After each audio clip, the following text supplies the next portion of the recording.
கிருஷ்ணனின் குரு சாந்தீபினி.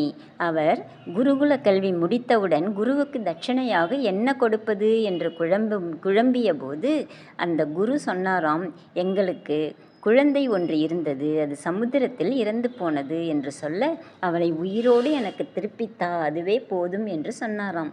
இதற்கு இசைந்தவனாக கிருஷ்ணன் சமுத்திரராஜனை அழைத்து வணங்கி அந்த குழந்தையை உயிரோடு கொடு என்று கேட்டானாம். உடனே அவன் சொன்னானாம், அந்த குழந்தை என்னிடம் இல்லை, அது சங்குப்பூச்சி உருவில் பாஞ்சச்சன்யம் என்ற சங்குக்குள் ஒரு அசுரனிடம் உள்ளது என்று சொல்ல, சமுத்திரத்திற்குள் மூழ்கி சென்று அசுரனை கொன்று அந்த சங்கை பெற்றுக்கொண்டானாம் கிருஷ்ணன். அங்கிருந்து புறப்பட்ட கிருஷ்ண பகவான் யமலோகம் சென்று பாஞ்சச்சன்யத்தை ஊத, யமன் கிருஷ்ணனை வணங்கி அவர் வேண்டுகோளுக்கிணங்கி சாந்திபியினியின் குழந்தையை கொண்டு வந்து கொடுத்தானாம். அந்த குழந்தையை குருவிடம் குருதட்சணையாக கொடுத்தானாம் கிருஷ்ணன்.